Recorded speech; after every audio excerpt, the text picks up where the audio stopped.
James Kelly is the Deer Program Leader for TWRA. He's got a bachelor's degree in biology and went on for a master's at the University of Georgia Deer Lab. He worked as the Assistant Deer Program Coordinator in Florida for 3 years, and then went on to hone his quantitative skills in New York for the big game. He was a big game program biometrician in New York for 2 years. And then he moved back to Tennessee and has been the Deer Program Leader for 2 years here. And he's going to give us a brief summary on the screens of the Deer Strategic Plan as it currently stands and where we plan to go with it in the future. And then I'll jump back up to break us into the small groups. James? Thank you, Phil, and good evening, everyone. I'm really excited that you're all here and that we have this opportunity to engage with you all. Tonight, as Phil mentioned, I'm just going to share a little bit of context as to what we do as an agency, and then I'll share a little bit about what we've been doing as far as process in developing a strategic plan for deer management in Tennessee. And then I'll give you all a sneak peek into where we're at in the development of a strategic plan. And I'll emphasize it now. I think Phil mentioned it, and hopefully I'll emphasize this again, that it is draft, and you all get to influence that plan. And so what we're really here to do tonight is to listen to you all, and we want to hear what you think about deer management in Tennessee. We want to hear what you think about where we're heading with the strategic plan at this point. So before we get too far into this, I want to just kind of define our terms. I've already used this word deer management several times, and I just want to give a little context as to what that word means to us, at least as a wildlife agency. And so you can take the textbook definition of wildlife management and insert the word deer, and it works really well for our purposes. And the definition is, it's the guidance of decision-making processes and implementation of practices to purposefully influence interactions among and between three things: people, wildlife, and habitats, to achieve impacts valued by stakeholders. And you all tonight are stakeholders in regards to deer management in Tennessee. A stakeholder is anyone who significantly affects or is affected by deer or deer management. So tonight we have internal and external stakeholders in regards to deer management in Tennessee. Another important thing to point out in regards to what we do as an agency is this underlying principle of wildlife management in North America, and that's the public trust doctrine, which basically states that wildlife resources, and in our case deer, are owned by no one and are to be held in trust by government for the benefit of present and future generations. So the idea here is that it's the people's deer, or the wildlife resources, are owned by the people, but not just current generations, but we also have to be mindful of future generations. That's where the concepts of sustainability and conservation come into play. And this concept is reflected in our agency mission statement, which is to protect, preserve, and to perpetuate Tennessee's wildlife and ecosystems for the sustainable use and recreational benefits for our state's residents and visitors. So again, you have this idea of managing the resource for the people. And I've also mentioned this term strategic plan several times, and the textbook definition for that is a tool that provides guidance in fulfilling a mission with maximum efficiency and impact. And I've shared our agency mission, and we have an agency strategic plan, but it's a large agency. There's a lot of different functions within the agency. So we don't have that guidance at this point for specifically deer management. And so a strategic plan is a tool that provides guidance in fulfilling a mission, but another slight alteration to that definition is a tool that provides guidance in fulfilling a vision or a desired future condition. And we've developed a desired future condition for deer management in Tennessee. That's one of several things that we've done internally over the past 18 months to kind of get ourselves aligned in preparation for developing the strategic plan. We've assembled a deer team internally with several biologists from all across all the different regions throughout the state, all the different work units. We have law enforcement represented on this internal deer team, and we've done many different things. And I'll just kind of go through each of them. We've done trainings, we've done listening sessions internally. We've hired Phil Sang and his associate Dave Case of DJ Case and Associates. They're strategic planning and stakeholder engagement specialists, and we've brought them on to kind of walk through this process with us. We even held a professional conference regarding deer management or deer biology, and we made the theme of the conference state agency deer management, and we brought panelists or brought experts from across the country, brought them in as panelists at that conference. We held focus group meetings with stakeholder representatives in regards to deer management in Tennessee. And we also had this workshop, a 3-day retreat, where the deer team, among many other things, we identified this vision, or what we call a desired future condition. And it was foundational to that workshop, and it's also foundational to our efforts in this strategic plan. We hope that this strategic plan will move us closer to that desired future condition. And the exercise that we went through, it wasn't a 5-year desired future condition. It was, I think 30, 50 years down the road. And close your eyes and describe what, if we were successful in regards to deer management or the deer management system, what would that look like? And so I want to share that with you. And I apologize in advance about these white lines. I'm not sure why those keep coming up in the slideshow, and so I just want to apologize about that. But anyway, the desired future condition is that white-tailed deer populations are managed within an adaptive framework utilizing scientifically valid information at the management unit level. Objectives for each unit balance biological and social carrying capacity by considering the values of stakeholders. And regular proactive engagement with stakeholders identifies significant changes in stakeholder values and/or social carrying capacity that may warrant adjustment of objectives within a unit. Now that's a mouthful, I realize that. Basically, a very simple way to describe what that is, the way we describe it, is we want to be stakeholder focused, science-based, and data-driven. But we want to be transparent in sharing that with you. You're going to see that statement again. That'll be at the top of the strategic plan once it's available for public comment here in a few months, and also when we have it out as a final draft.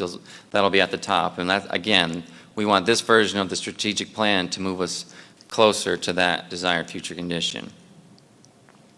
So now I'm just going to give you a sneak peek into the strategic plan. We have 6 goals, and I'll go through each of the goals and share the goal statement and share some of the big ideas behind each of these goals. And in the plan, these big ideas are captured as objectives, strategies, actions. Basically, it's boring strategic plan terminology, but I'll just kind of share those as big ideas here tonight. So our first goal that we've developed is to monitor impacts at the management unit scale with scientifically valid protocols. And we call this our information goal. Another word for it could be our data goal or our science goal. Essentially what this goal is after is we need information or we need data in regards to 3 interrelated things: deer, people, and habitat. And so in order to get that information, we need to identify what are our key metrics for deer, people, and habitat. And a metric is just something that you measure. Somebody once told me you can't manage what you can't measure. And so that's what this goal is all about, identifying what are our key metrics and at what scale do we want to measure that metric. And so when I talk about scale, I'm talking about deer management units. You would know those as our hunting zones A through D, and Unit L, the liberal zone. And we want to take a closer look at the delineation of those units, making sure they're well aligned with any regional variation in breeding chronology or the timing of the rut. And we're going to take a look at maybe using roads and waterways versus county lines to delineate those management units. So that's looking at the scale for each of those metrics. And then we want to identify what frequency or how often do we need to update these key metrics. So things like estimating the harvest or monitoring the deer population, those are things that we want to do annually. But other things such as human dimensions work, or essentially surveying the public, those are things, and getting things like hunter satisfaction, that type of metric, Those are things we might not need to monitor those things every year, and so identifying what would be the optimal frequency for getting those other metrics. And then we want to identify what level of precision do we need for our management purposes. And precision is just a measure of uncertainty. So plus or minus what % do we want to be able to estimate that metric? So for example, hunter harvest for a given management unit, do we want to be able to estimate that to within plus or minus 10%, 20%? And there's trade-offs associated with gaining that level of precision for each of those things. Those are things that we want to identify in this iteration of the plan. And then once we have all that identified, establishing the protocol, and especially in regards to sampling hunter-harvested deer, identifying how many deer our biologists need to get their hands on in age and sex and collect data from, and having that established protocol will guide that process. So that goal is all about getting our information, or again, our data. Whereas that's about getting information, this goal is about how do we use that information. And our governance goal could also be called our decision-making goal. And the statement reads, to make decisions using objective, participatory, transparent, and data-driven processes. So once we have our units delineated, we want to set objectives for our management units. And those will be in the form of population objectives: increase, decrease, or stay the same. And then identifying what are our management options for achieving those objectives, and then kind of putting together a system or decision rules so that the data would drive that process. And then we want to also, for our wildlife management areas, to make sure our wildlife management areas are well aligned with the deer management unit that they lay in. So just so there's a good level of alignment there. So with these first two goals are very large scale, getting the data and our decision making. I've been focused largely on the deer management unit scale. So even if we make some of those smaller, they're still going to be very large. And so, but this goal, the support goal, our flexibility goal, is focused on a very small scale. And the goal here is to develop or improve programs that give landowners and/or communities the flexibility and support to address localized impacts. So this is taking a look at our deer depredation permit system, making sure farmers have what they need to alleviate impacts that they may be experiencing, taking a look at ways to streamline the process to save staff time that might be more valuable to use somewhere else. Staff time is always a limiting thing. We always have a lot of ideas about what we want to do, but that is a limiting factor or a constraint that we always have to consider. So identifying ways to improve that system, developing guidance for urban or suburban communities that are experiencing impacts from deer. That's something we're hearing more and more. As one of the stakeholders that we met with said, Tennessee has traditionally been a very rural state, but it's very rapidly becoming a very urban state. And so more and more we're having these issues. And so we want to come up with a system and a standardized approach for helping these communities alleviate their impacts, and wherever possible encouraging hunting as a solution to those problems. Then also we want to look at our deer management assistance program. We currently do have a DMAP program. There's not a lot of people enrolling in that program now, but we want to take a look at that, and this will be it could be used by farmers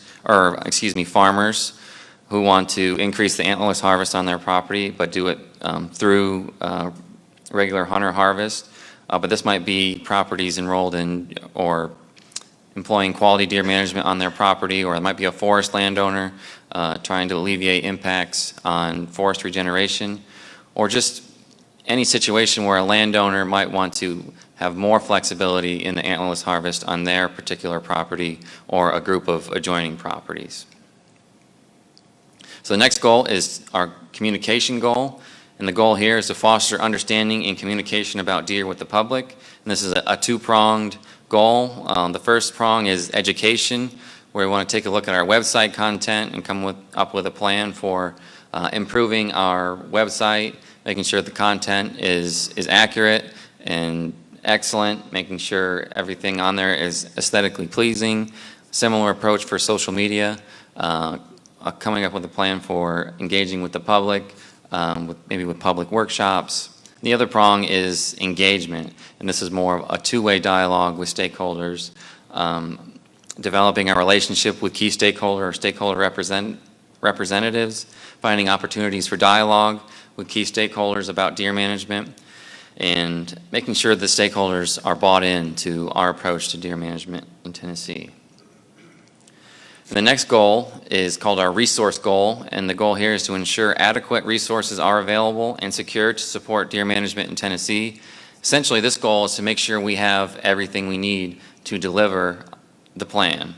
And so things like law enforcement, not only making sure we have enough law enforcement officers, but also that our rules and regulations, bag limits, are enforceable, making sure we have the expertise that we need, things like statistics and modeling, or getting a wildlife veterinarian, which is something we've actually just recently made progress on. Dan Grove here in the back. Dan, raise your hand. He just was hired very recently. He's our wildlife veterinarian. He's with the agency and also with UT Ag Extension. So if you have any questions about deer diseases, be sure to talk with Dan before you leave tonight. Also, so we have equipment that we need, funding in place to deliver on some of these goals, especially the information goal, and identifying partnerships that'll help us deliver on the plan as well. And previously, this was our last goal, but very recently, and again, this is a draft, so it's very fluid, and we're actively working on this. We've very recently pulled out chronic wasting disease as its own goal. And so the goal here is to minimize the threat of chronic wasting disease. I'm not going to spend a lot of time tonight about what chronic wasting disease is, but we think it's a really big deal, and we think that you all should too. If you didn't get one at the sign-in table, we have stickers. It's a campaign that we're doing, Keep Tennessee CWD Free. Grab one of these, put it on your boat case or on the bumper of your truck. And I encourage you to go to our website, tncwdfree.org, for more information on chronic wasting disease. But basically, the focus of this goal is to make sure we are on the cutting edge of prevention techniques and make sure we can do everything we can to keep it out of the state. I'm happy to report that we currently do not have chronic wasting disease in Tennessee. We want to make sure that we have cutting edge surveillance techniques, because if it's here, we want to find it right away so that we can initiate our response plan and contain it wherever. If it is here, we want to find it, we want to contain it.